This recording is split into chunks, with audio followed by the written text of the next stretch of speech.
Prince Harry and Meghan's so-called family homecoming hit the headlines, people weren't asking whether Archie and Lilibet were finally coming back to Britain after 4 years. They were asking something far more explosive. Why now? Why on the exact day Prince William and Catherine were supposed to own the spotlight at Royal Ascot? And why does every road in this story seem to lead back to money, power, publicity, and a royal brand that many believe is running out of options? Truly sensational development that they are now coming back, because they just persistently said that they wouldn't come unless they got 24-hour armed automatic security. So the immediate question will be, have they got the security? And the secondary question will be, does this actually mean that they're actually coming back within the enclosure of the royal palaces, within the envelope of the royal palaces, with the blessing of the king? The timing alone set off alarm bells. Within minutes, social media erupted with accusations that this wasn't a family reunion at all. It was a carefully staged distraction. After years of insisting Britain was unsafe, after years of interviews, documentaries, books, accusations, and public battles, suddenly the Sussexes were preparing to bring the children back. Not next year, not quietly, not privately, right now. And critics immediately noticed something strange. The announcement arrived at the precise moment royal cameras were preparing to focus on Catherine's return to Royal Ascot. A huge occasion, a symbolic moment. The future queen stepping back into the spotlight after everything she had endured. Yet somehow the conversation instantly shifted. The Duchess of Scam-a-Lot, her scams have continued, but they seem to be catching up with her. So she has a $5 million problem. This is according to the New York Post, Page 6, and various other sources around Meghan Markle. Let me read you what's going on. So her brand, as ever, is facing a $5 million loss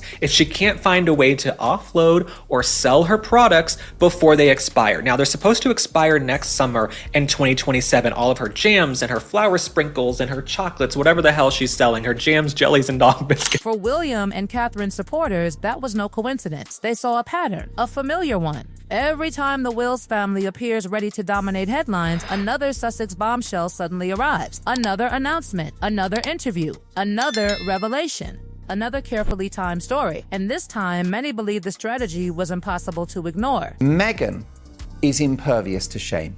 So what you're hearing about the fact that she's got a thick skin tallies with everything that I've heard and everything that we've seen about Meghan Markle. She's a very driven person.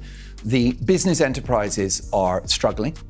The broadcast career has more or less collapsed. Netflix aren't looking at any of their projects in any serious sort of commitment. So therefore, the money's running out.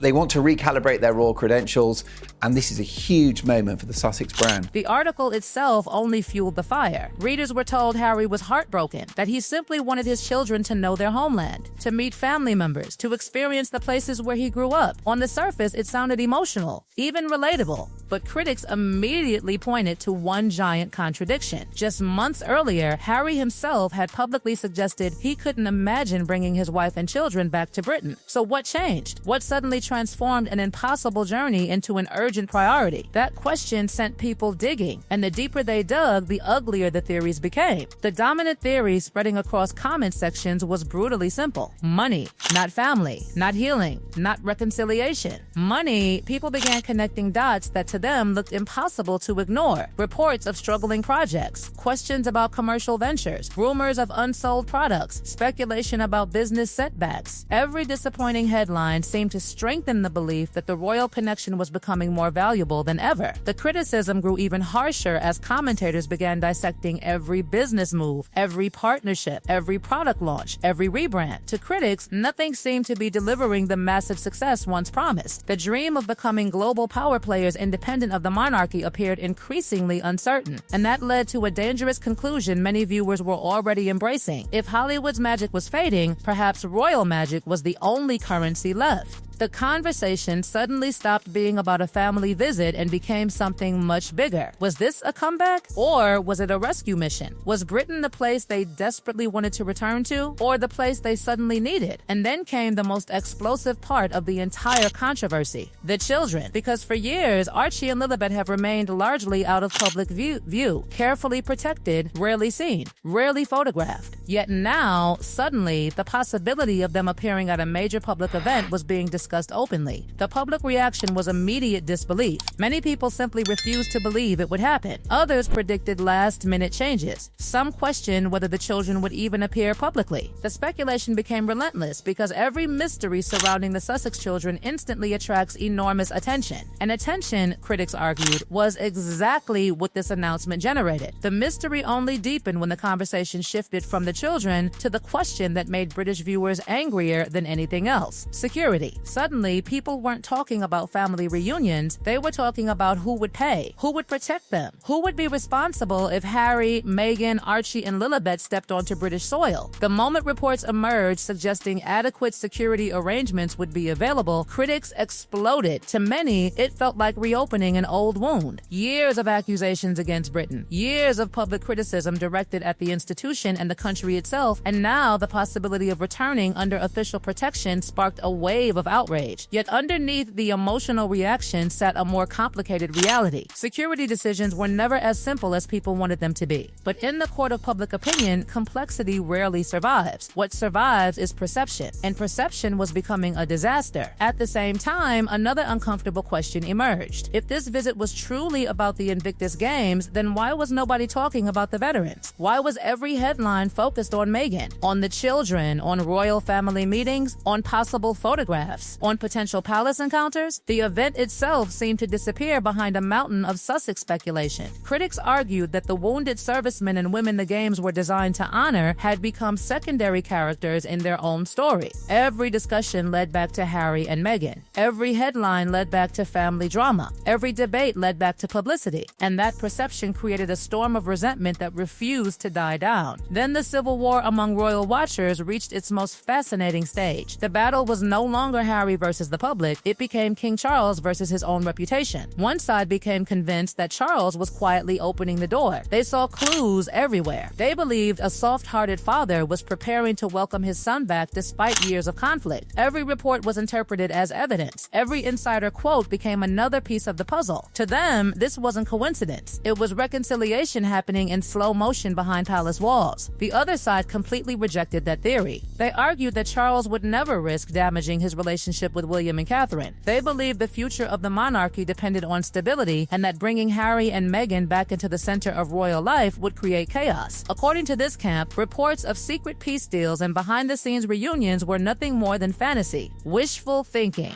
Media speculation dressed up as fact. The divide became so intense that even ordinary royal news started feeling like evidence in a giant conspiracy case. And then the spotlight unexpectedly shifted again, not toward Harry, not toward Meghan, but toward Catherine. Because while controversy consumed the Sussex story, Catherine continued generating attention for entirely different reasons. Supporters praised her composure, her discipline, her ability to remain focused despite endless drama swirling around her family. The contrast became impossible to ignore. On one side stood a future queen viewed by supporters as calm, duty-driven, and institution first. On the other side stood a couple constantly surrounded by controversy, debate, and suspicion. Whether fair or unfair, that comparison dominated online discussions. And that is why this story became far bigger than a simple family visit. It transformed into a battle over image, loyalty, relevance, and survival. Every announcement became a clue. Every photograph became evidence. Every public appearance became ammunition for one side or the other. Supporters saw parents trying to reconnect their children with family roots. Critics saw a desperate attempt to revive fading influence. Supporters saw reconciliation. Critics saw strategy. Supporters